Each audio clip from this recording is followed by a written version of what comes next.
What's poppin'? What's up? What's going on? We are here for a very special episode of Bledsoe Said So. Well, special to me because it's one of my favorite subjects in the world. Is it? Yes, it is. It's Hermeticism. Hey. And I kind of wanted to start off by telling like how I discovered Hermeticism. It's pretty weird how I fell down that rabbit hole. So if you think back to when you knew me previously, I was always in the church. Even all the like beings of light were coming around, and I knew there was something else out there. I still was not at this point in my consciousness where I was ready to like let go of my past. You know, let go of the Christianity. It's That's like it has grips. Yeah. You know, deep in your unconscious mind. And I swear to God, bro, I had a dream one night. Well, let me back up one more point before that. When I was in my senior year of college and probably like my junior year of college too, I started getting heavy into the religion courses, had the minor and everything. And I started learning about like the ancient Gnostics in college and the Marcionites and the Ebionites. Mystics. The mystic, the more like heretical, mystical sections of Christianity that didn't believe in the Bible the way that we have it exoterically, you know? And I was like, wow, this is really cool. And I thought about it, but not super seriously. I researched Gnosticism. I was like, oh, interesting, whatever. I knew from my research. That was funny. Yeah, I mean, interesting, whatever. And I knew from my research that like the elites were into Gnosticism. I mean, it's in so much symbolism in film, like The Matrix is Gnostic. We were talking about it like Lord of the Rings is Gnostic. It's everywhere. Yeah. And for sure. Yeah, that was probably like your first red flag. Like, oh, this is probably important. It's probably important. All these people are talking about it. Like that probably caused you to second guess. Like, okay, yeah, I was like, really this does. is important, but I didn't really like have that psychic connection with it yet. Yeah. I had a dream one night. It just out of the blue, dude. You know this about me, but the listener might not know this. My favorite multiplayer game to play is Smite. Dude, this is so bad. Smite. For those of you that don't know, it's like just a really cool multiplayer game. It's a MOBA like League of Legends. Yeah, and it's like gods from all the pantheons, all the mythologies, all like fighting together. Yeah, it's pretty natural that you're drawn to that. Yeah, you know what I mean? I love the theme. I love the like different, religions and myths that are in the game. Like you get to play as like Zeus and Osiris. I knew the character Osiris because of the game Smite. Yeah. But you got to remember back then. And Born of Osiris were into Oh, yeah, I love but I thought it was evil, remember? Like, I thought, like, Osiris was this. There was a period, I think, where you wouldn't listen to Born of Osiris because it was, like, evil. Because I was like, that's demonic, man. But, like, low-key, I loved the music, Hank dude. Hill out of nowhere. Bobby, get me the propane. That was a pretty bad impression. It was pretty bad. That was pretty bad. I think Alex could do a better one. Alex, give us your best Hank Hill. Oh, I definitely couldn't. I have to warm come up. on. I mean, you could. It might not be good. Damn but it, Bobby. Just give me Bobby. There you go. it was okay. 10 out of 10. Yeah. 10 out of 10. What? Like, relatively. That's terrible. I'm being nice. I got to warm up. Okay. Yeah, Sorry. warm up. I'll warm up later. Maybe I'll come do? back in next week. You know what you should do? At a random point somewhere in this episode, completely out of context, just hit us with a, damn it, Bobby. Heck yeah. All right. Yeah, dude. So anyway. So I knew that there was like an Egyptian figure called Osiris, but I never looked into it. I didn't care. I just played him in the game. I just knew what this figure's depiction was literally because of a video game. And and back then, when you study the Illuminati, when you study the occult from that lens, it's like all evil, right? You're going to church. You're like, man, I'm fascinated by this, but I don't know what it is. I want to read it and learn about it, but like, it's evil. Yeah, that's what we're taught. Right. But I had a dream, and in my dream, Osiris was standing at the foot of my bed, and he was saying things to me and putting things in my mind, but like in my dream, he wasn't using words. He wasn't speaking, but I understood he was speaking. I couldn't hear what he was saying in my dream. He was just standing there. And then my dream changed, and my room was empty. And in my dream, I was chasing around frogs.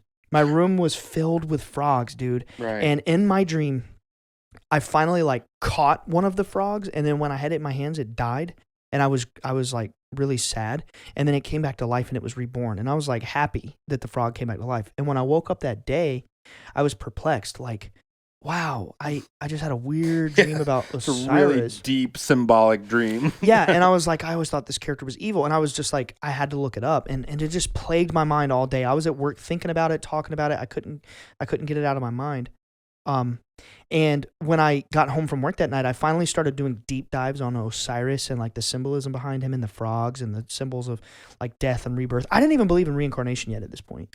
Yeah, it sounds like this is kind of like where it started for you, learning about these esoteric concepts. That's why I wanted to open up with this. That's epic. And I started researching that night, and I found out, about like Hermeticism and Gnosticism. I started getting deeper into Gnosticism too, and I was able to determine that the story of Christ is as old or even older than at least 7,000 years, where in the Egyptian Book of the Dead, they tell the same story of Jesus Christ, but it's through Isis, Osiris, and Horus.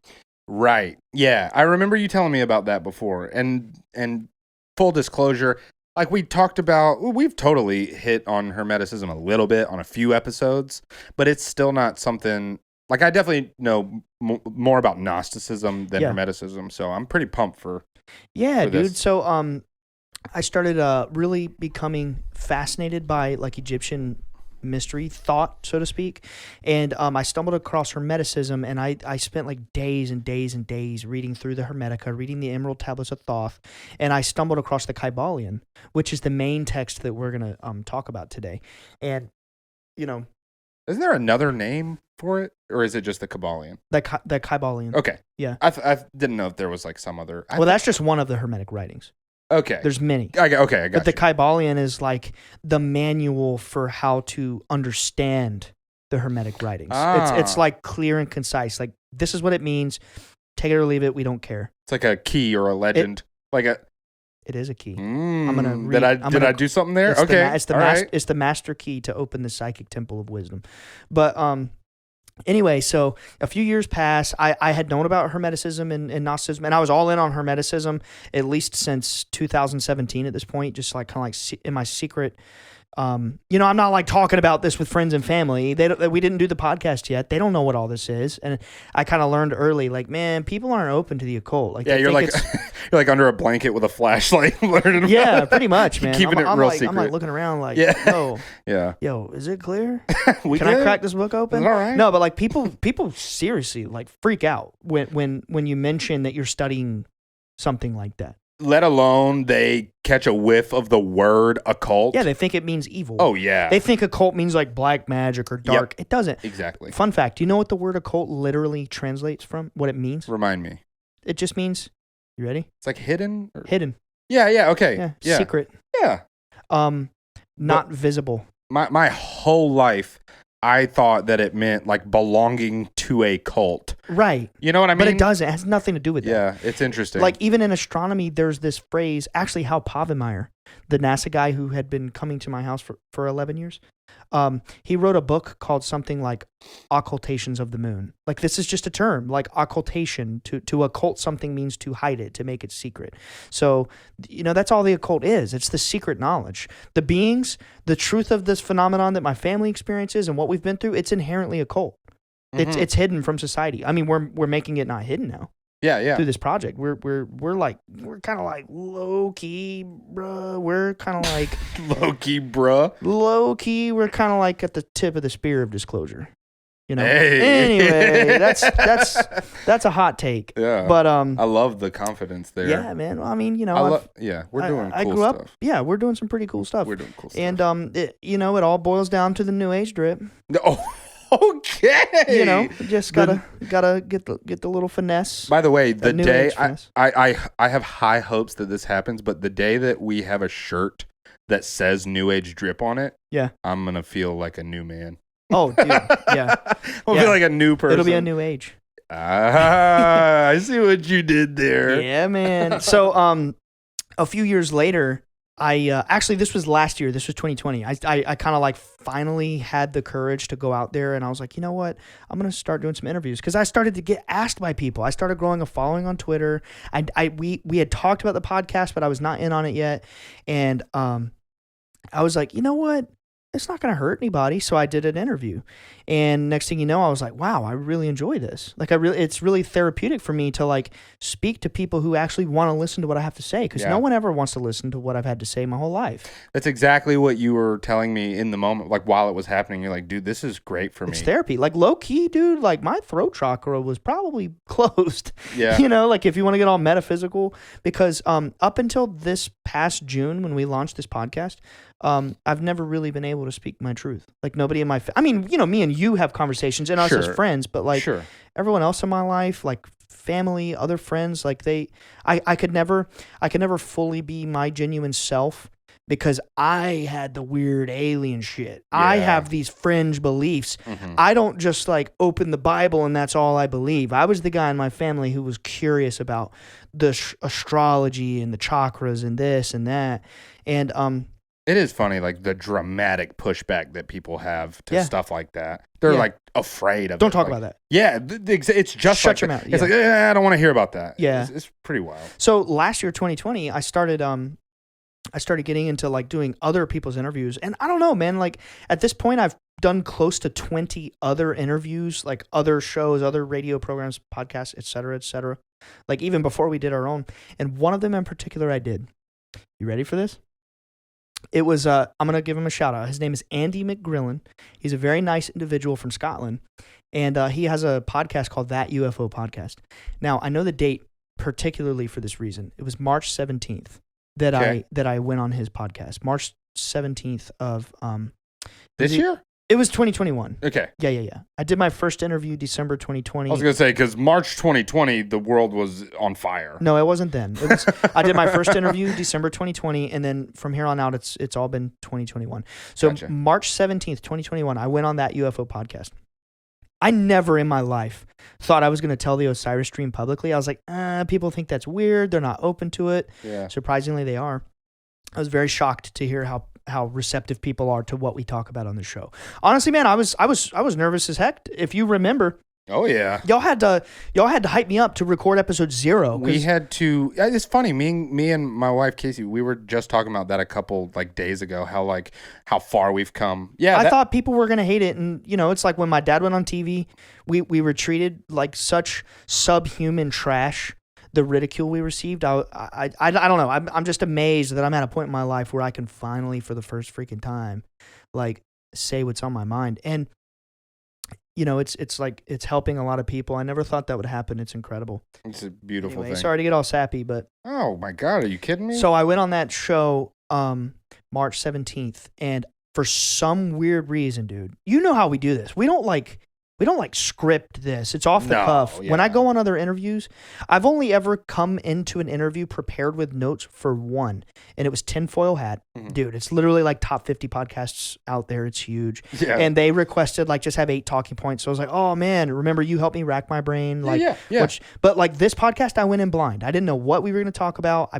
We had never spoken before. And I went in there. I had no preparation. Something compelled me to talk about Egypt and my dream about Osiris. And the next day I was browsing Twitter and I stumbled on a thread and I looked this up and it was true.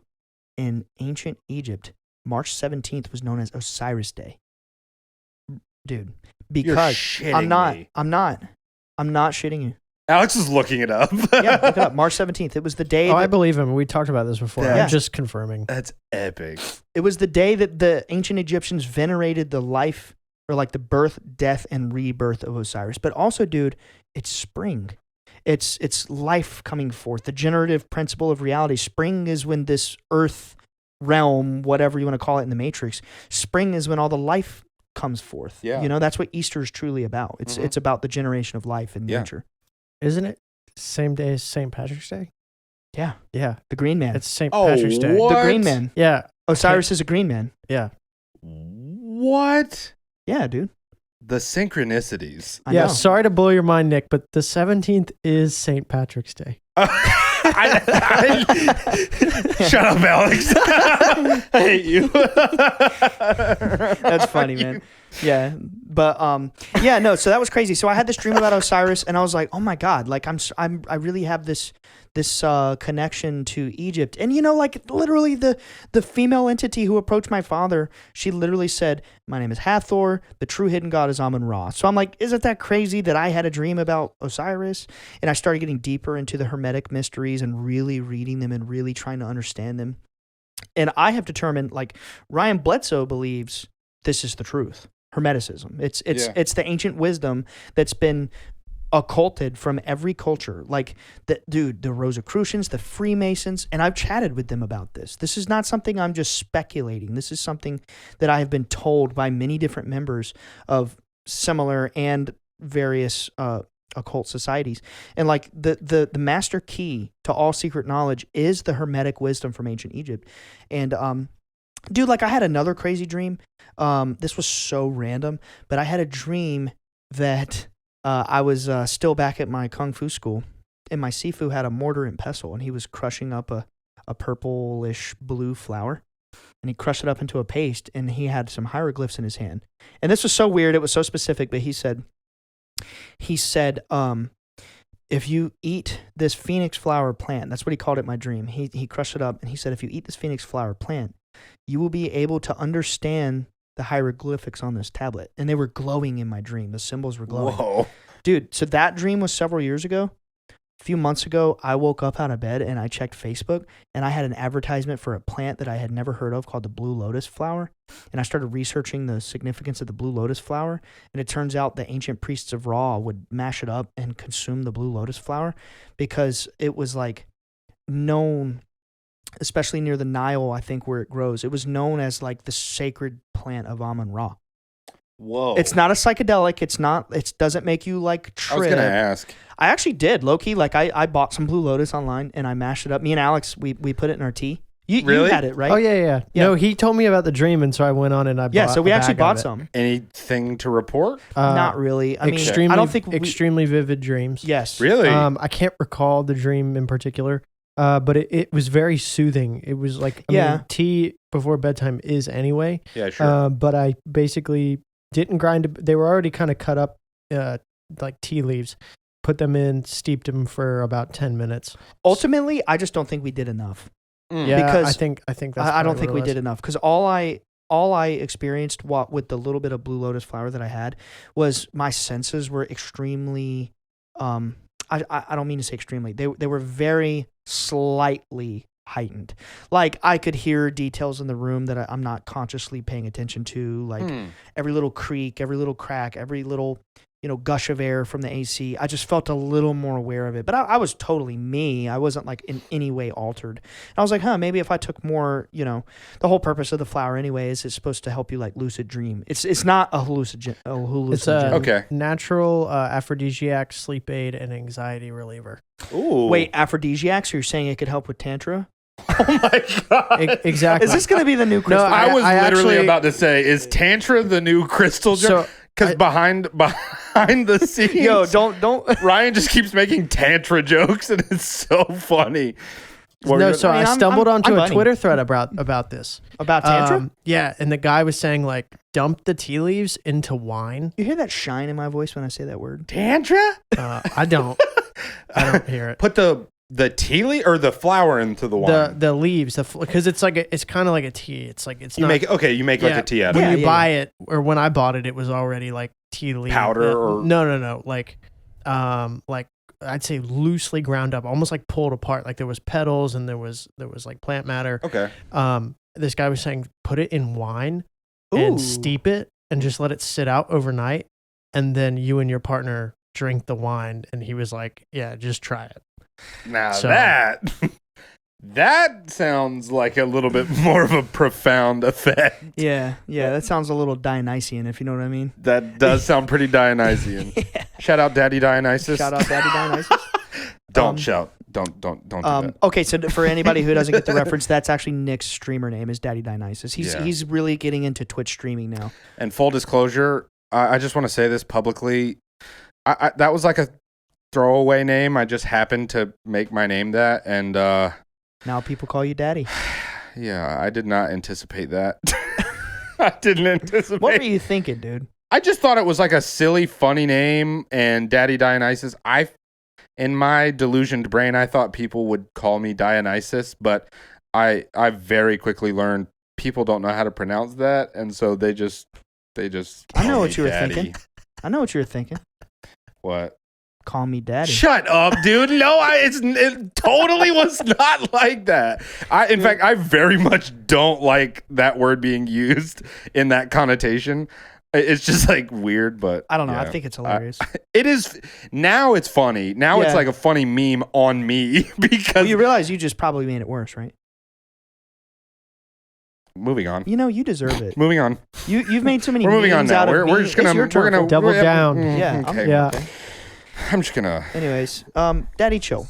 So You piece of shit.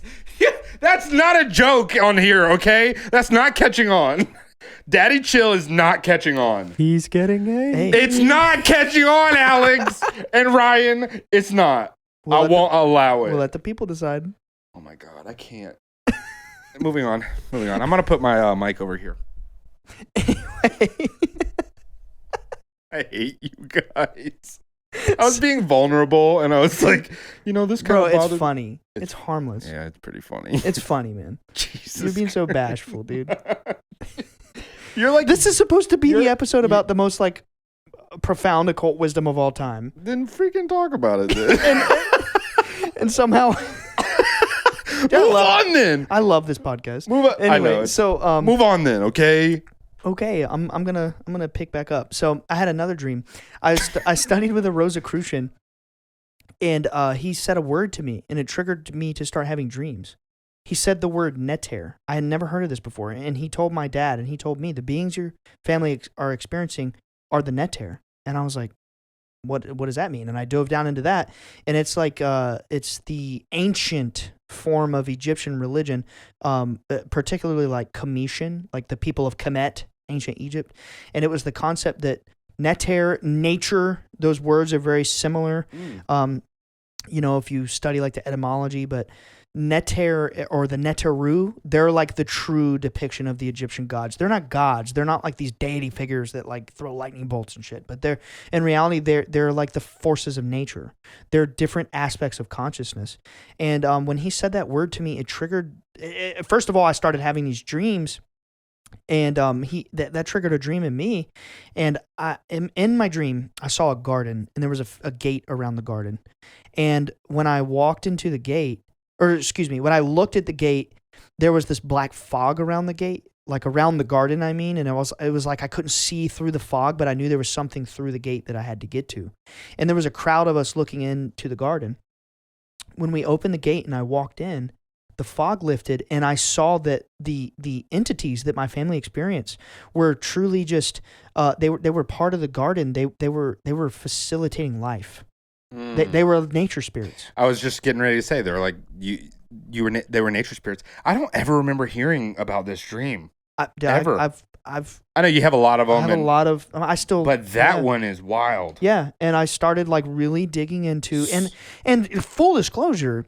Remember, in 2012, my dad says, last night I met a being who called herself Hathor, and she told me Amun-Ra is the hidden god. And I'm like, cool. I just accepted it. I didn't like care, Yeah. And then I started having these dreams about Egypt. I stumbled on Hermeticism, so I was like, I'm fully in, man. Like this shit is lit. And let me give you a cool little quote about Hermeticism. So this is ripped from the Kybalion, but So you had that dream after hearing that word neter. Yep. But the frog dream was not before that. No, that was the year before I met him, the Rosicrucian. I had the frog dream first, Gotcha. and then everything else started falling into. It was an awakening for me. That dream triggered an awakening for me. Oh, by the way, after that dream, I stopped going to the Pentecostal church. Wow. That was what was the nail in the It was coffin. like a major turning point. I woke up and I just like believed different. Wow. It like, I don't know, man. It was like, it was a very profound dream. It was transformative for me, which is ironic because the dream was about the frogs dying and being reborn. Mm-hmm. And that's actually one of Osiris' symbols. He's not only represented by the phoenix, but also by the frog. What do they both have in common? Death and rebirth. Frogs, tadpoles, the cycle of the frog's life. In ancient Egypt, they also meant, the frog was a symbol of rebirth. Anyway, so frogs are very sacred symbols. In the Bible, they're like, it's unclean spirits, but not in Egypt. It's a very sacred symbol. And so I started having all these dreams, and I'm like, oh my God, this is crazy. And I just started diving into the Hermeticum, which means the library of Hermetic texts. So when you look at the history of the Hermeticum, pen to paper, it wasn't written until like 900, somewhere from like 900 to 1100 AD. Like it was written down only about 1,000 years ago.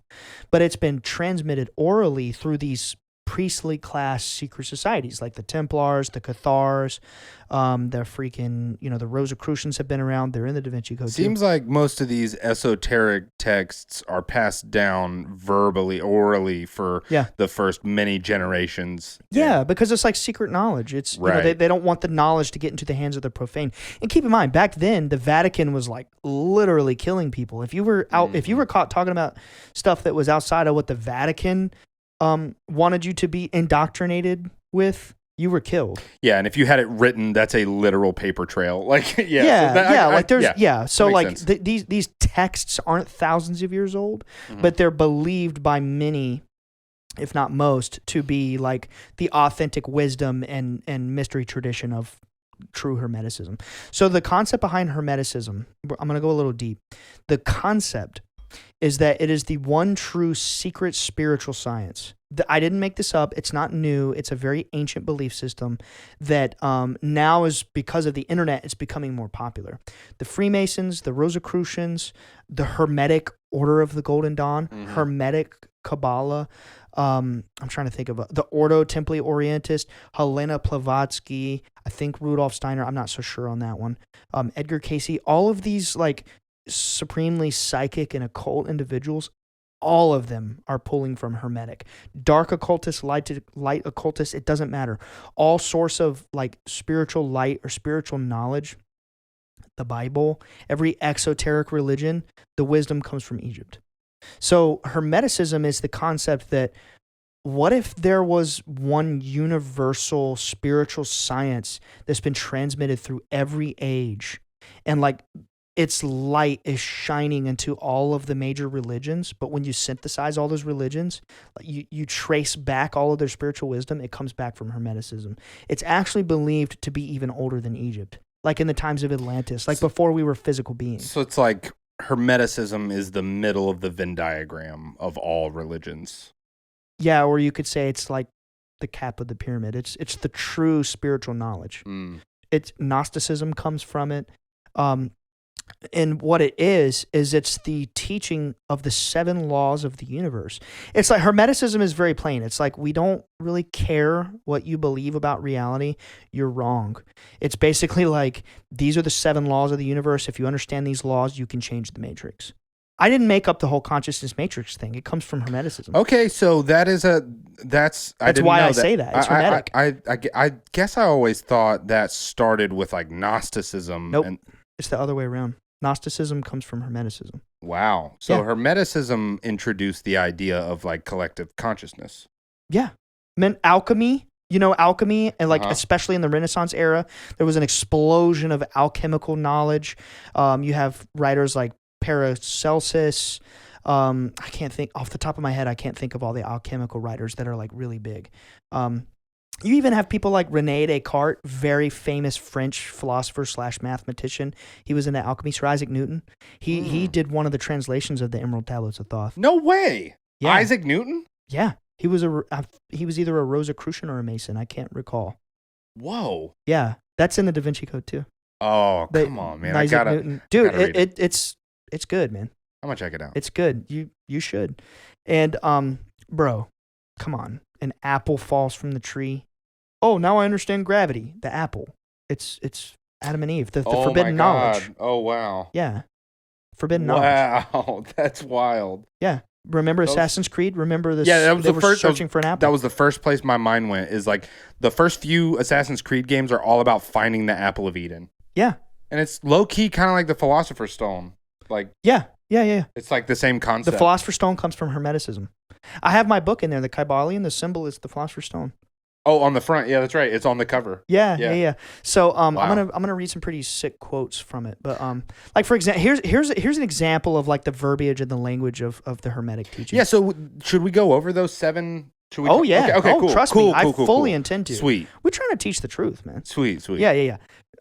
So like for example, the all is infinite living mind. The illumined call it spirit. Is that one of them?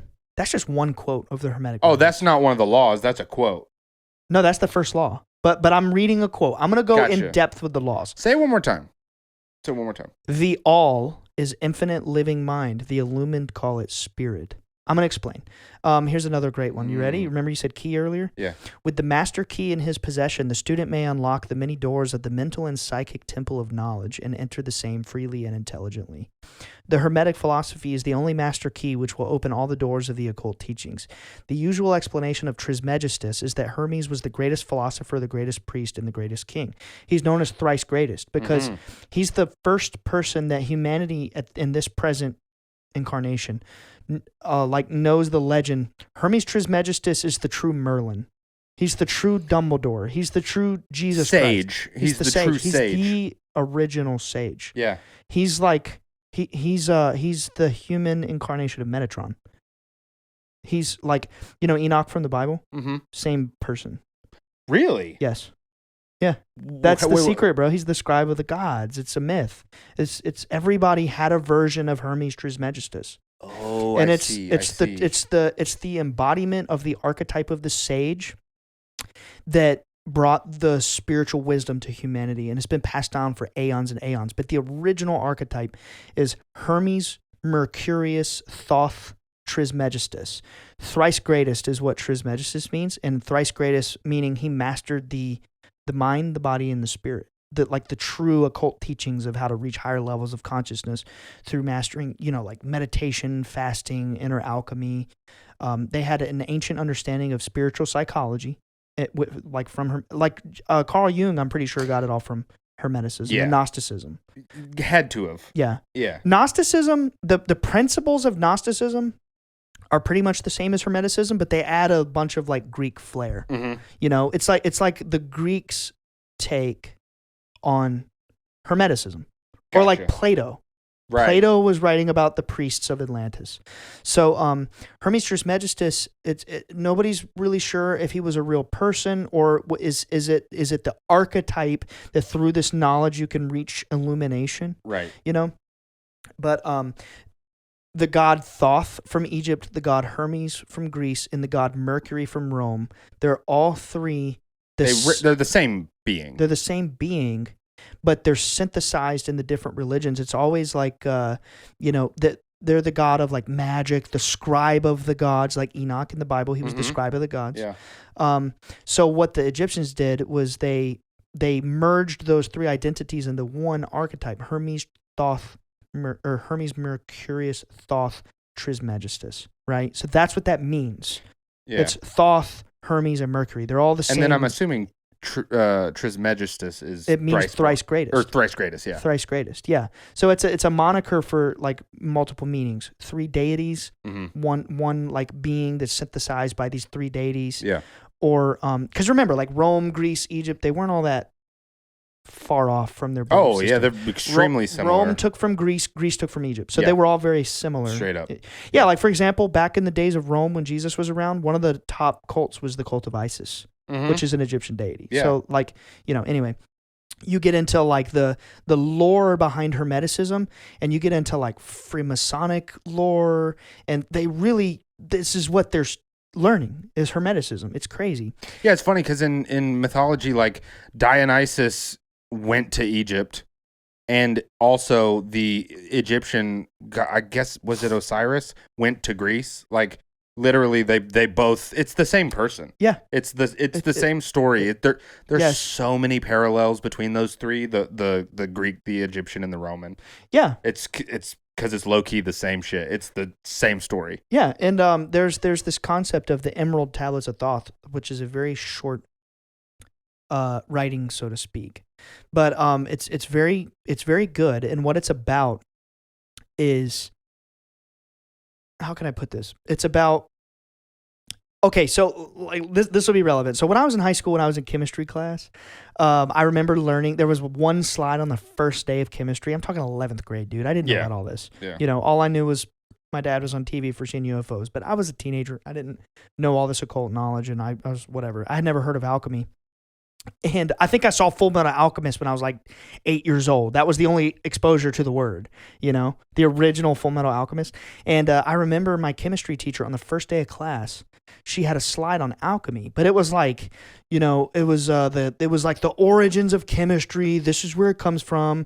Back then, they were a lot dumber. They didn't have science like we have now, and they had this belief where they could like turn a bar of lead into a bar of gold. Right. Yeah. It was this physical science that they failed at thousands or hundreds of years ago, and they didn't know what they were doing. But that's not true at all.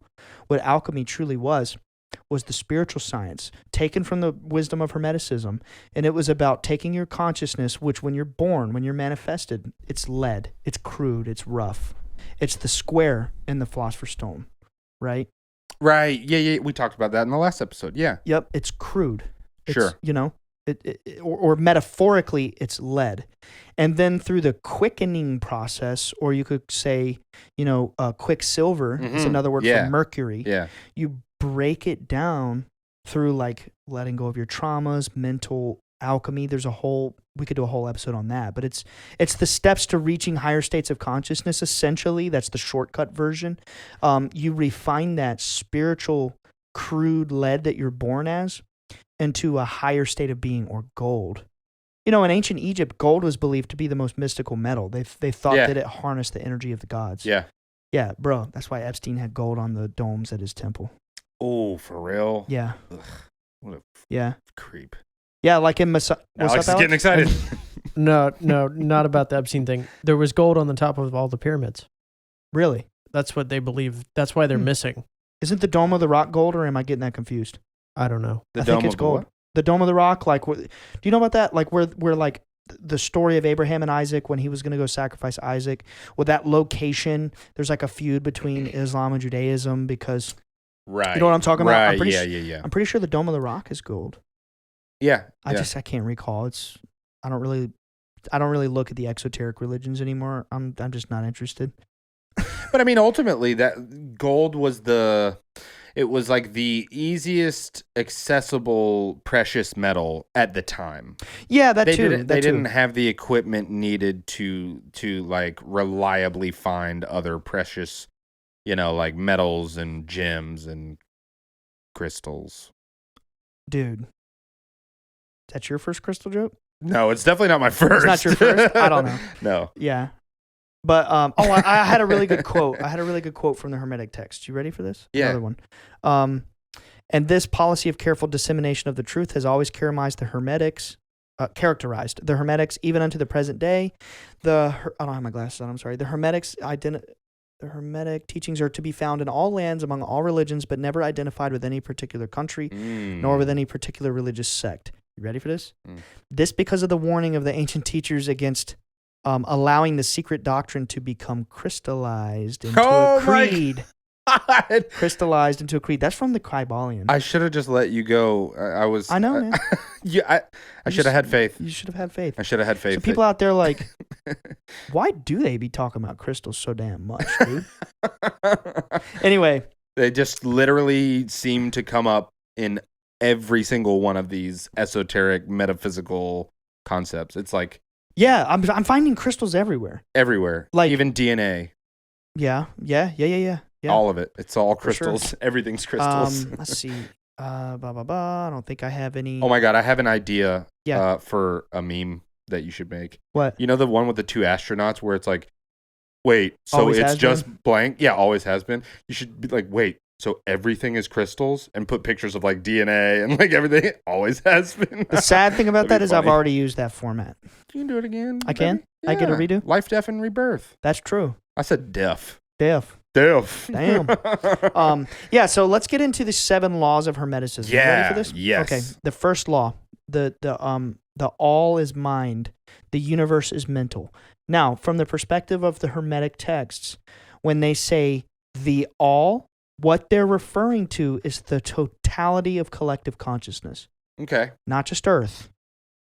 All living beings in the multiverse. the true one consciousness. Hermeticism is very plain about this. It is the secret but true teaching that God, in all actuality, is the universal, infinite, living mind from which all manifestations Everything comes come from. from. Yeah. Yeah, and they go very in depth into like what that is. It's unfathomable. It's unknowable. The Gnostics called it the God above God. It's the same thing. It's the same concept.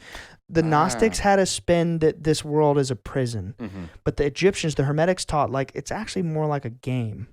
You just have to beat the game. Yeah. You know, so they have a little bit of a different spin, but both ultimately, I'm not as sure about Gnosticism, but for sure with Hermeticism, it's the concept that your soul is being refined into gold over the course of reincarnation through as long as it takes for your soul to reach the highest plane back to the all. Like being one with the force. To re-merge with the infinite. And they go so in depth as to say there's like subtle spirit realms. There's millions of degrees between the crude physical realm that we live in, between us and then the highest realm. There's millions of levels of variation. There's light beings, cosmic beings, astral beings, psychic beings. Like this has no ifs, ands, or buts about it. Like there are celestial cosmic beings of light who this is in the Hermetic writings, like we will be as they are as our spirit evolves through the planes of existence, which is crazy because the beings told my dad that, bro. Yeah. They said like you will be as we are. It's also low-key some 2001 Space Odyssey type shit. Yes, that's the truth. That this is the truth. The consciousness is eternal. It's immortal. It's infinite. It cannot be killed. Your body can die, but all that is it's a vessel. It's a rebirth. You're born into another life. Yeah, that's all it is death is a new birth. And there is no hell. There is no hell. It's eternal reincarnation. Your soul is being refined through the karmic lessons that you're playing out on your soul's destiny path. It's like its eventual goal is to reach that illumination. So then the just to be clear, the concept as far as Hermeticism is concerned is that every single soul will eventually become pure enough. Yes. Or through pure. Reincarnation. Right. Okay. But you reincarnate until, this is what it says in the texts, that when the student is ready, the Hermetic texts will appear before them when they're ready to receive it. Like it's like the way to refine your spirit, to refine your soul, is to learn the secret truth, the 7 laws, which we're about to go into. And you have to understand, like, I am an eternal consciousness. I incarnated into this life, but now that I know this, I have the tools to make sure that I can go to the next plane, which is, being a being of light or whatever. I don't exactly know where we're going to go next. Sure. Nobody does. Nobody does. Does. My suspicion is it will be like the light beings coming back to guide the other souls manifesting in the physical plane. Now, the explanation from Hermeticism about why we're all destined to return to the original source is because you have to understand God is outside of the physical reality. God is pure mind. God is the mind, the one true mind. People could conceptualize it's like the essence of the mind. It is the mind. Yeah. The program. God is the program, right, if you want to put it that way. Yeah. And we are all equally little bits of data, or you could say little bits of memory or thoughts within the program or within the mind. We are all, according to the ancient Egyptian wisdom, we are literally just thoughts within the infinite cosmic mind. Thoth. That's kind of like low-key what they're playing at there. And anyway, so the thoughts within the mind of God are all equally divine. Just me, you, Alex, we're all equal. And some of us just, we understand that we're a thought within the mind of God quicker. Some of us do. That's all I'm saying. Like some people, it might take millions of years of lives, reincarnation. That's sure. okay. Yeah.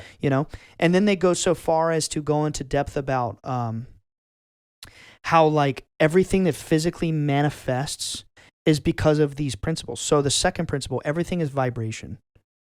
It's actually the third principle, but I'll go ahead and read it. I skipped over one. I'll go back to it. Nothing rests, everything moves, everything vibrates. That's proven by science. That's scientific fact. Everything is a varying degree of vibration. Everything. Everything. Yeah. And the Hermetics, or the Hermetists, go so far as to explain like the beings of light, the cosmic, celestial, godlike entities. They vibrate at a level that's so much faster than our vibration that their state appears to be like not even vibrating at all. They're not even visible unless they slow their vibration down just enough to even appear as light. Yeah. I mean, come on, speed of light, that's the fastest thing we can conceive. Yeah, nothing faster. You know, when you vibrate faster than the speed of light, you're disappear. You're in the spirit world. Yeah. You completely disappear. Yeah, you're in the realm of pure psychic phenomenon. Mm-hmm. You know, it's all varying degrees of psychic phenomenon. First law: the universe is a mind. So through your mind, you can change the universe around you because you are a thought of God. But remember, this is fractal. So through your thoughts, you can alter your environment. It's a matrix. You're like Neo. When you become aware of the fact that you are in a mind, through your divine mind, you can make changes that benefit you. All right, so let's go back to the second law because I accidentally skipped over it. Correspondence. As above, so below. As below, so above. Mm-hmm. That phrase comes from Hermeticism. Something we talk about quite a bit. Yeah. Yeah. Yeah, it's the most popular occult phrase of all time. There's a movie about it. We've talked about it on the Hell episode. But what it means is the higher spirit world and the lower physical world are mirror images. Mm-hmm. From every higher and lower plane of existence, they mirror one another. So what the Hermetists teach is that through studying the physical world and the laws of nature, you can understand the metaphysical laws of the spirit world. They're linked. They're just mirror images of one another. This life we live is nothing but a cosmic manifestation from some higher spiritual reality. That's all it is. And you can understand the higher realms by understanding the lower realms. And that's an infinite scale of just intuiting the truth of psychic phenomenon through what we experience around us, like nature. This is actually, okay, so the next law is polarity. Everything is dual. Everything has poles. Everything has this pair of opposites. Like and unlike are the same. Opposites are identical in nature, but different in degree. Like, for example, hot and cold. Like, where does... It's the concept of duality. It's like it is yin and that. yang, it is masculine that. and feminine. But it comes from Egypt. Yeah. Wow. Like, you ever notice that one of the Masonic symbols is like black and white checkerboard? Mm-hmm. Always black and white. Yeah, totally. Or like even Kingdom Hearts 3, they're playing chessboard. Yes. It's duality. That's what it is. It's this. We exist within a paradox that is the duality of all things. Every truth is but a half truth, but also true at the same time. But the true reality lies in the reconciliation of opposites. Mm-hmm. Yeah. The East and the West, the male and the female, et cetera, et cetera. Light and dark. Yeah, it's the alchemical blending of the opposite forces of reality. When you find the balance of all forces, you're like Neo. Mm-hmm. You're or like Gandalf. a monk. Yeah, or like Gandalf. Yeah, or Qui-Gon Jinn. The gray. Yeah, the gray. The gray. That's the balance of black and white. Black That's and white. the symbolism. Gray. Yes, That's exactly. pretty dope. Exactly. That's pretty exactly. dope. Like for example, dude, where does cold end and heat begin? It's relative. It is entirely relative. Yeah, my body might get cold around 50 degrees outside or whatever, but what about a penguin?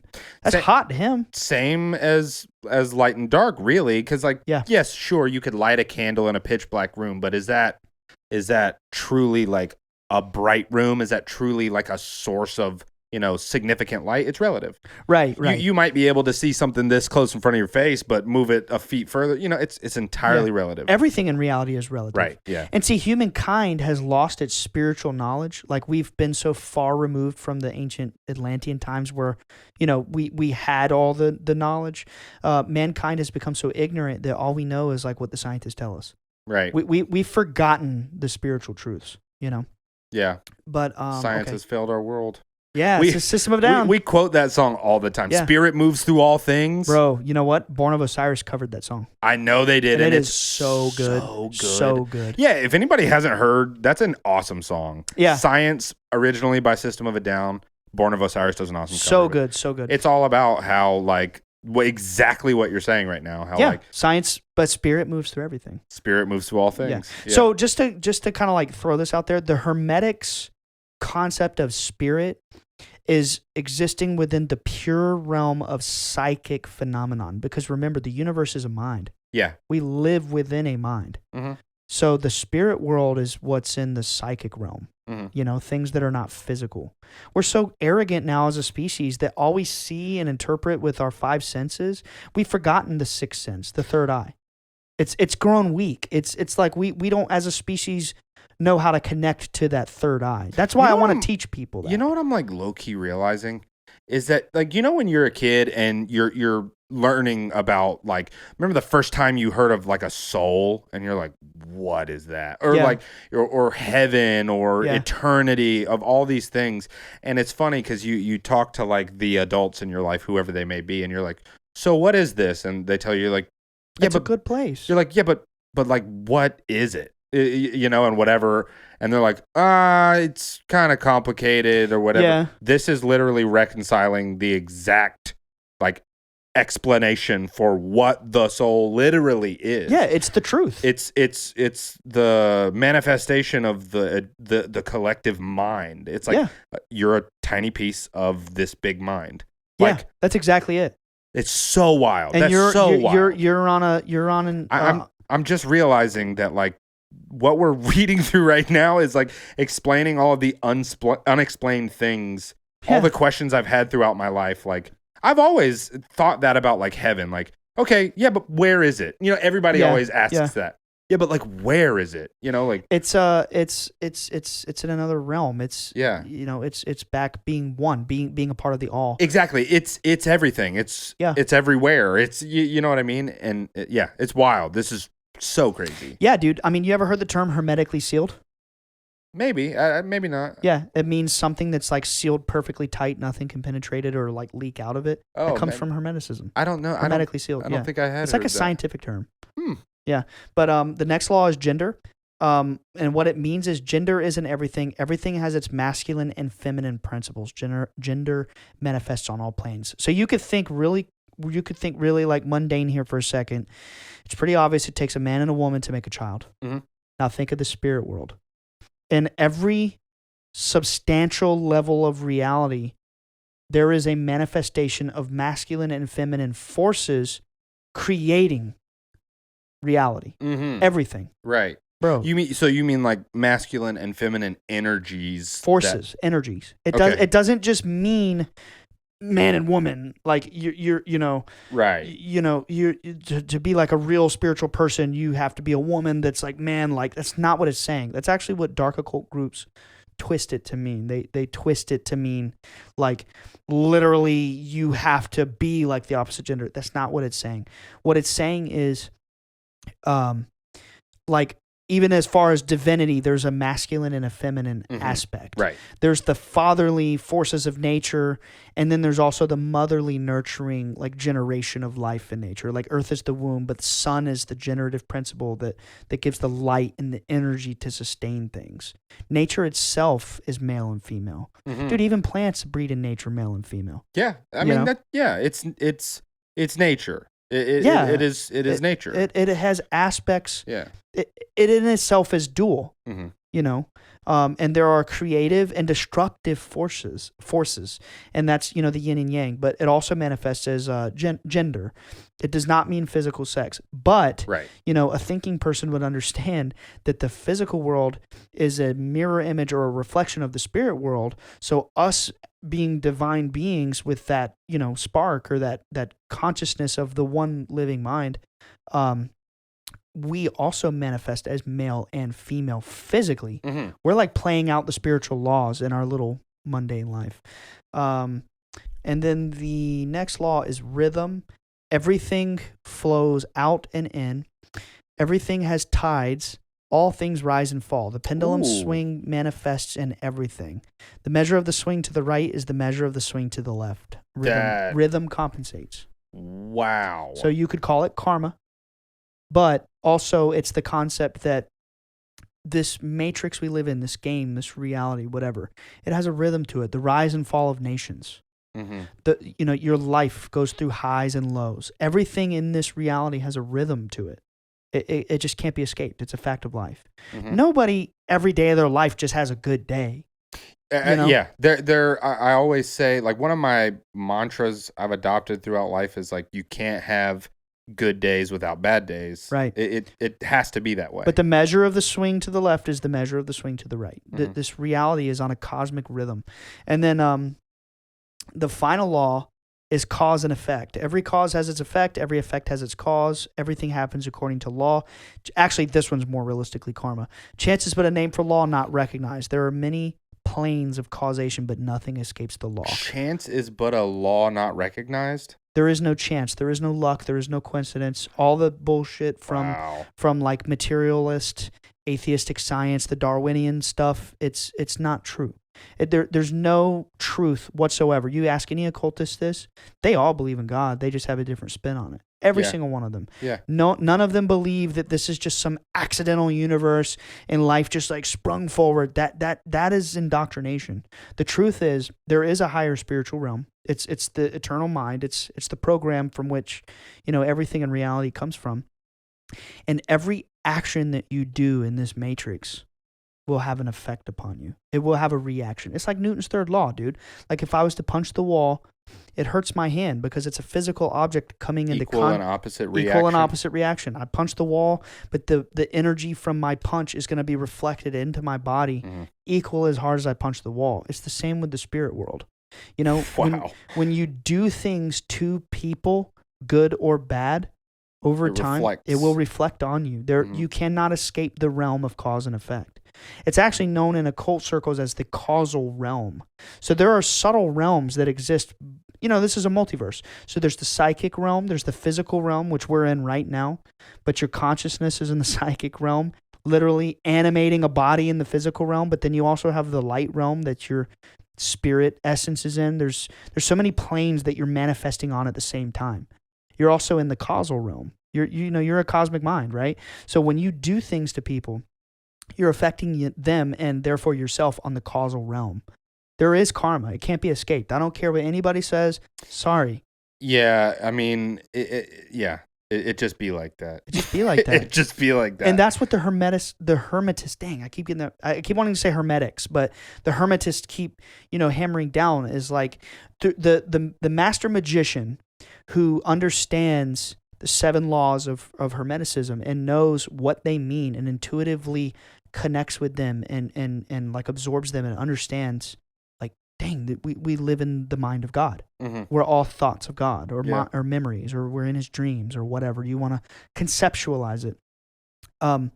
You can change your life through your psychic, mental, beliefs, whatever you want to call it, through your thoughts, through the vibrations behind your thoughts and your emotions, you can alter the matrix. Yeah, it's through belief. We were talking about that a couple nights ago, how like belief in this life, whatever you believe in, if you truly believe in it, it's real and it becomes real. It's vibration. Your thoughts are vibrations. The Rosicrucians teach that. Like we were talking about, I don't remember the exact context, but we were talking about, the real accounts over throughout history of people conjuring the name of Jesus and performing miracles. You know what I'm saying? Like literally it happening. I mean, we know of people who have firsthand, and we know of stories where firsthand miracles really happen with that name. That's what I'm saying. They really do. And so what we were talking about is that like we believe that like Jesus as a name, as a word, holds a ton of archetypal energy. It does. Like on its own, unattached to anything else. It's morphic resonance too. This is a field. This is a consciousness field. Because of the amount of people that believe with love in that name, it actually truly has power.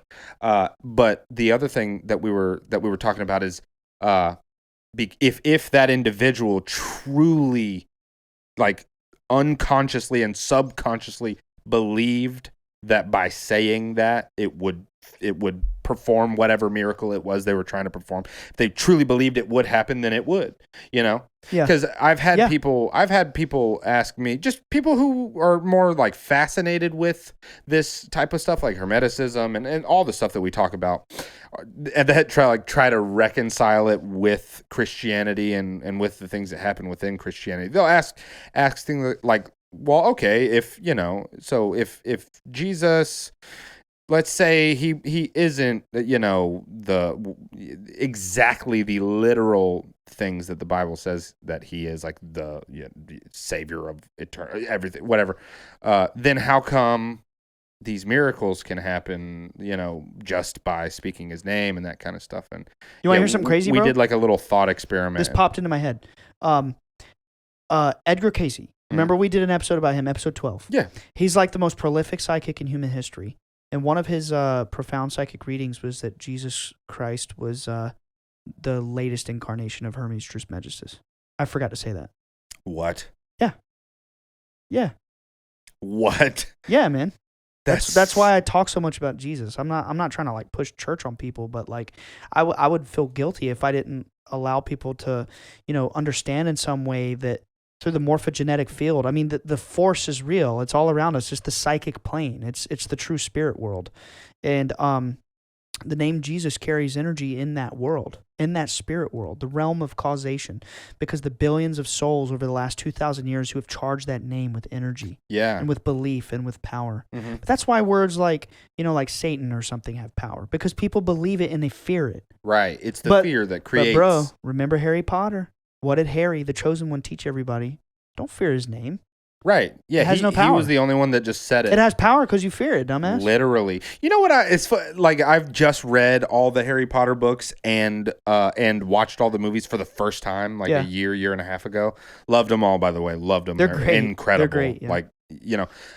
What I was thinking while I was reading it is that I wondered if it was going to be explained in the book that every time somebody refused to say his name, it made him more powerful. Yeah, because they gave into the fear force. I don't think they ever explicitly said that, but I think that's kind of the vibe. I think that's what was happening. Is like, I don't know, maybe some like diehard Harry Potter fans could correct me. Maybe that is legit. Maybe it is in the story. I don't remember. I don't quite either, but that's what I was thinking was going to be explained, which is, even while I was reading, I was like, that's so cool. Like, yeah.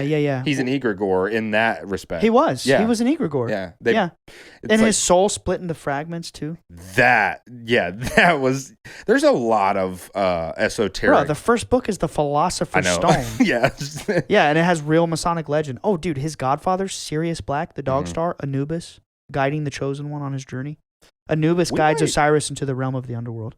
We might have to, one day, do a Harry Potter episode. Dude, I would love to. Yeah. That'd be dope. That'd be really sick. But, and then when you get really hardcore into ancient Egyptian belief, not the esoteric Hermeticism, but when you just like from a scholarly perspective study the ancient, like the exoteric Egyptian metaphors, they really had a whole system behind, I don't want to say worship, but like revering the law. And this was personified as the deity Ma'at. So their concept of reincarnation, we've talked about this before. This deity Ma'at was, funnily enough, I think she represented like 7 spiritual laws too. But Ma'at was this deity who, Anubis guides souls to the underworld. It's all metaphor. It's just metaphor. It's metaphor for reincarnation. It's not literal. No religion, no truth is literal as far as religion is concerned. It's all metaphor. In those religions. Anyway, so Anubis guides souls to the underworld, metaphorically, puts you in front of Ma'at, in the hall of Ma'at, which she represents the law, the cosmic laws of like karma, balance, whatever, etc., etc. And then your heart is weighed against the feather of an ostrich. And when your heart finally is lighter than the feather, you become a being of light. That's ancient Egyptian belief. Yeah. You ascend to be like a light being. Is that not crazy that these entities told my dad a lot of their shit, and then I started researching and it's true? Well, yeah. I mean, they showed him the pyramids. They showed him the Sphinx. They told him about Amun-Ra. They told him about Hathor. I had a dream about Osiris and other hieroglyphs and nature spirits, the Neter. And I start to do the groundwork and do the research, and it all checks out. Yeah. I can't even imagine like the feelings happening in you when you're hearing these things that your dad is saying, and then you start having dreams. Yeah. But then when you start doing the research and realizing that it's all real history, I'm like, and dude, what the heck? I can't even imagine what you were like feeling, being like, oh my God, this is real. This wasn't just an encounter, a weird encounter and a weird dream. This is all real shit. Like, I'm gonna be honest with you. It blows my mind when synchronicities happen, but like the discovering the knowledge doesn't blow my mind because I know the beings are for real because I've seen them. You know, but like when I stumble on this knowledge, I'm like, check. There's just more like proof to this, but it doesn't like really shock me anymore. It's just a part of my life. I just wonder, did it ever? Like, did you ever have that moment of like, oh my God, this really is a thing? Yeah, when I had the dream about Osiris. That was the moment? Yeah, I woke up, I stopped going to church. Yeah. I just didn't want to go to church anymore. I just felt and believed different. I was, it's like almost, this is going to sound weird, but you know, whatever. It's almost like I was spiritually reborn. It's like you were baptized. Yes, yeah, man. That's wild. And that's and by the way, that's the whole myth of Osiris anyway. It's a metaphor for consciousness is on a life, death, and rebirth cycle. And in order to reach that higher state of consciousness, you have to have ego death. Is that the symbolism of baptism? Like, is that what that is when they like put you under the water and they bring you back up? You're like reborn. Oh, it's literally born again. What am I thinking? Yeah, you're born again. You're born again. Yeah, you can't enter the kingdom unless you're born again. That's right. That's your the whole ego. thing. Your ego has to die and be reborn. See, look, I'm slowly reprogramming my mind. Yeah. I'm starting to forget about the Christianity stuff. Me too. Yeah, dude. I'm kind of like walking away from the exoteric religions. I'm forgetting a lot of it, and I feel great. But yeah, I mean, Hermeticism is lit, and I did. That was so. Yeah, I mean, Hermeticism is lit. It is, dude. That's the name of the episode. So Helena Blavatsky, she's one of the most famous occultists of all time. She's very controversial. I haven't read all of her writings yet, but she does have a quote. She's considered one of the authorities on like the Emerald Tablets of Thoth. She did her own translation on it. She was from the 1800s. She's a Russian occultist. And one of her writings is, the mysterious thing is the universal magical agent, the astral light, which in the correlations of the forces furnishes the alkahest. I'm pretty sure that's in Full Metal Alchemist. They say that term. I'm pretty sure. Alkahest? I'm pretty sure. What is it? The Philosopher's Stone. Okay. That's actually the next line.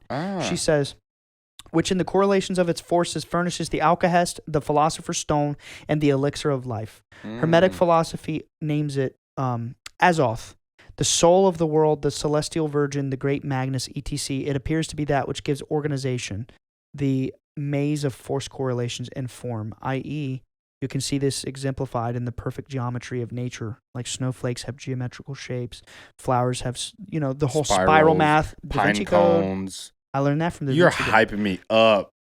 It's good, man. You are hyping me up. It's in the book. Maybe by the time this episode comes out, I will have read it. Yeah, but like it's Is it like a huge book? No, it's not big at all. I'm gonna read it. It's short. That's next. You could do it in a couple of days. Oh, that's for sure. Yeah, next. and like literally, the book is designed for you not to be able to put it down. Every chapter ends like with a cliffhanger. Yes.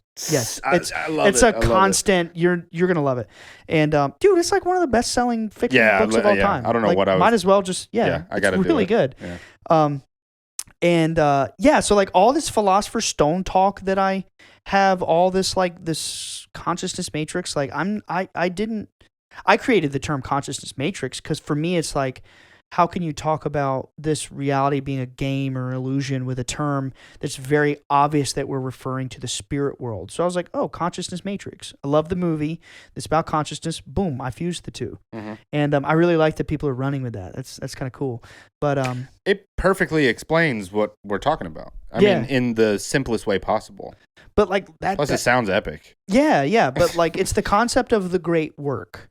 The great work in alchemy is the transmutation of the soul. Yeah, it's the transmutation of the soul. It has nothing to do with metals.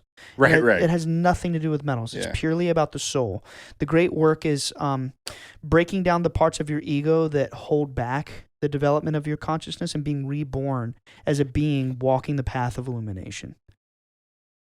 I didn't make that up. I'm telling you, dude, just talk to any Freemason. Seriously. Ask them. Ask them right now. You watching. Yeah. Talk to a Freemason. Talk to a Rosicrucian. Say what you know about Hermeticism. They're going to be like, I love it. Seriously. That's the exact response. I love it. Yeah, they're going to be like, it's my favorite thing. No, but really, they get excited about Hermeticism. Really? Yeah, because it's true. Yeah. It's what they learn about. Yeah. It's the truth. It's the secret knowledge that they... It's the secret knowledge. And they get pretty damn excited when people who are not Masons nerd out about it with them. I've had conversations with Masons about it. They get all giddy, dude. I'm serious. They get giddy. That's so wild. Yeah. And that explains the principle or the nature behind sacred geometry. Sacred geometry, when you explore the repeating mathematical patterns and archetypal shapes in nature, the way it manifests, the human body has certain mathematical proportions. The mind, the Masons also have this term I really like. They call the mind, the God, the all, whatever. They call it the architect. Because it's constructing the reality through its thoughts. Like in The Matrix, the architect. Yeah. Yeah. Dude, it's Gnostic. Yeah. Oh, straight up. Yeah. It's straight up Gnostic, the Matrix. And that's like what sacred geometry is you're with your eyes, with your five senses, you can witness the patterns behind the manifestation of nature. But all of these patterns, all of these programs come from the mind. You could conceptualize it as the original program. This is a matrix. Yeah. It's a mind. It's funny. Usually when people hear the term, they immediately think like, what? So you think we're in a video game? Yeah, aliens have a computer program. Like I was going to say Alien Musk. Elon Musk. New meme, Alien Musk. New meme. Alien Musk. That's epic. But yeah, like that's Elon Musk was saying that, like aliens probably run a simulation or something like that. And like, that's fine. You know, if it gets people to open their minds and like think out of the box. We talked about a cool thing that he said recently, which is that like the reason he wants humanity to be a multi-planet species is so that consciousness can evolve. Yeah. Like human collective consciousness can evolve. Yeah. Because I always wondered, like, he's really obsessed with like getting to other planets and shit. Like, I wonder why. Probably more than anyone in the world, honestly. Yeah, he's literally trying to make sure that human consciousness has enough time to get to the next level. Yeah. I'm a believer though that this realm can't be destroyed. I don't think it can. I think that's all lies by the elite. As a matter of fact, that's what the lady told my dad. Like we can be destroyed. The realm can destroy us. It can get rid of us if we're too toxic to it. Right. This earth, this being, this consciousness. That's actually literally what if you remember, you read the regression. The lady told my dad, like, the earth is encoded to rid itself of negative vibration. Right. And in the age of Aquarius, we have to switch to the vibration of love. How do you even do that, dude? It's through the mind. Yeah, absolutely. You have to believe. You have to change your mind. You have to change. Yeah, thoughts are vibrations. Yeah. Thoughts. You want to know some like deep wisdom, dude? Thoughts are spirits. You're gonna have to. Thoughts are spirits. You're gonna have to give me a little more than that. You're in a mind. You are in a mind. You're in the mind of God. The Indians called it Brahma. Like Brahma is this cosmic primordial entity. It's their concept of the one, the cosmic consciousness. And like the myth from ancient India is like Brahma is dreaming right now. His eyes are closed. And we are in the dream of Brahma. And when Brahma wakes up and opens his eyes after, you know, however long the reincarnation cycle is, we wake up and we're all like just part of Brahma's original consciousness again. All these religions have myths about this. Wow. Yeah, but we are thoughts manifested from the cosmic mind, but because we're so far removed from the original source, we're manifested in a plane so crude compared to the true spirit world. Our vibrations are so slow that we have this illusion of physical matter. But the higher your consciousness becomes, the faster it vibrates, and eventually you get to a point where you don't need to be shackled by physical matter anymore. I just pictured Luke fading into the Force. Exactly, dude. Yeah. Exactly. Yeah. And that's kind of like it. You know, your thoughts are vibrations. And through transmuting your own inner nature through, or like I never got to say the quote from Rene Descartes. His quote was, "Know thyself." That's Hermetic. It's mental alchemy. Like if you know yourself, if you stare into the abyss of your own unconscious mind, you're like taming the chaos within your own soul. Because remember, there's the concept of fractal. This universe manifests in fractal patterns. Me and you Alex, whoever else out there, we're all our own little universe in our soul. Mm-hmm. When you look deep into the cosmic, reality within your own soul, tame your inner nature, and you know thyself. You're walking the path of illumination.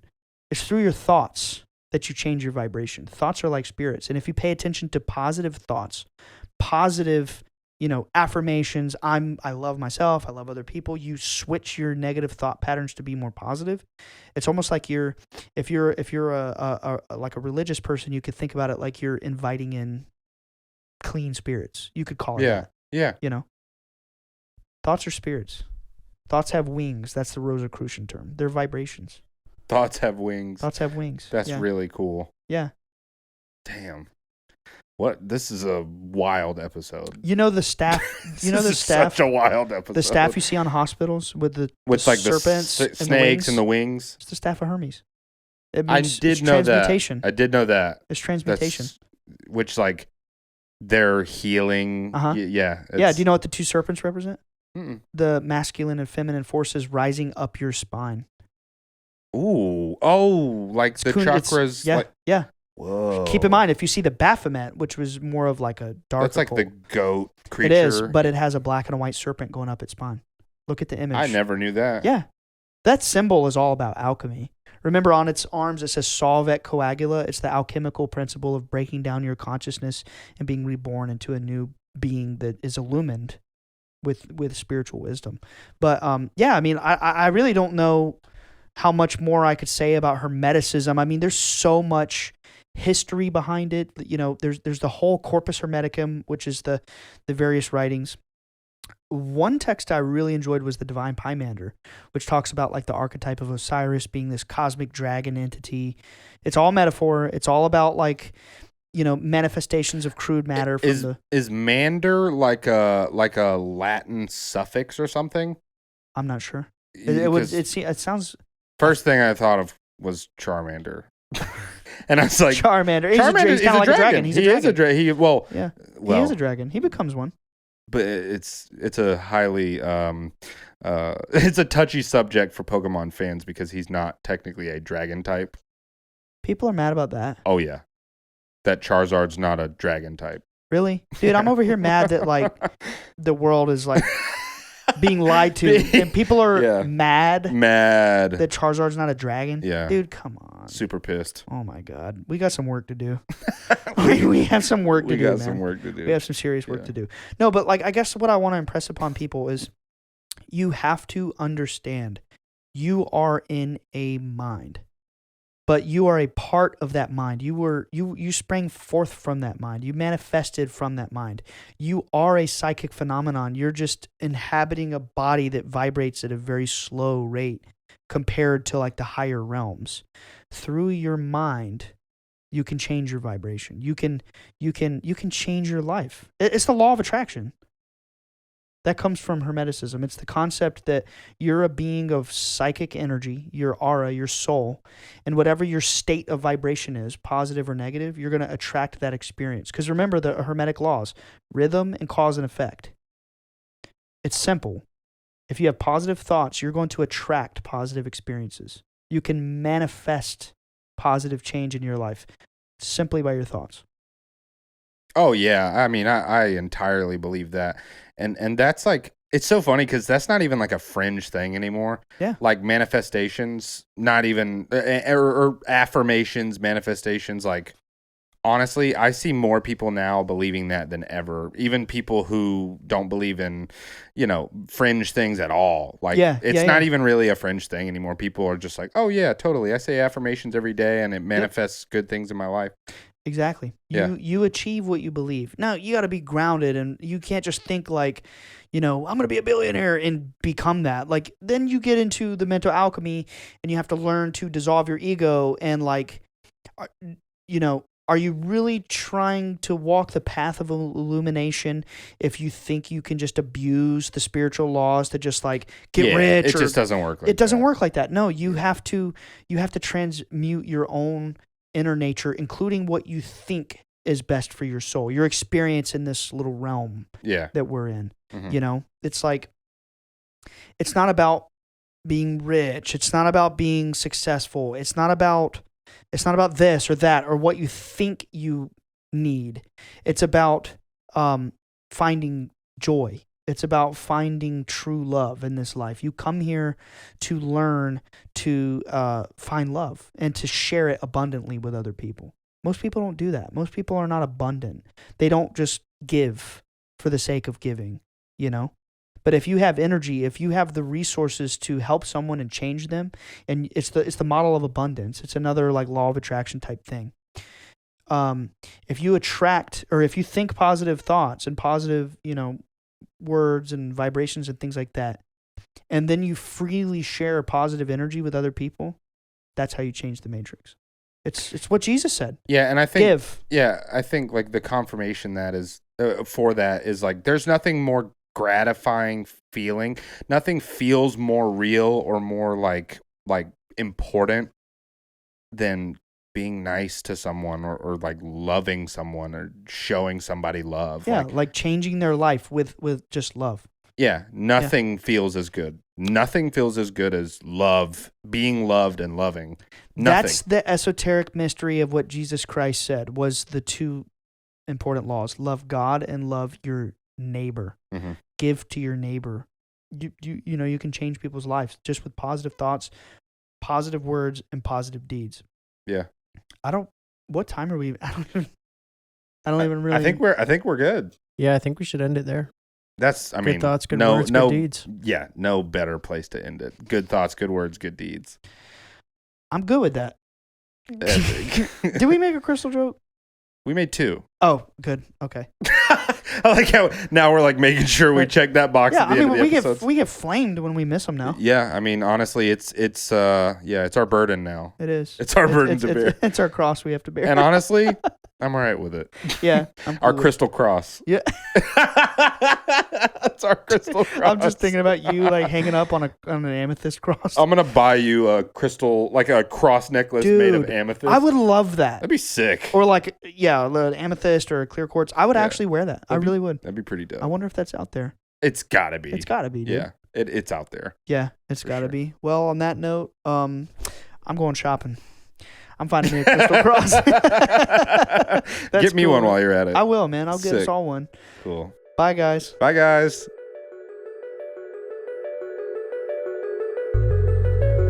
Weird things happen in the backyard of the Bledsoe house. See it hovering, but it's descending.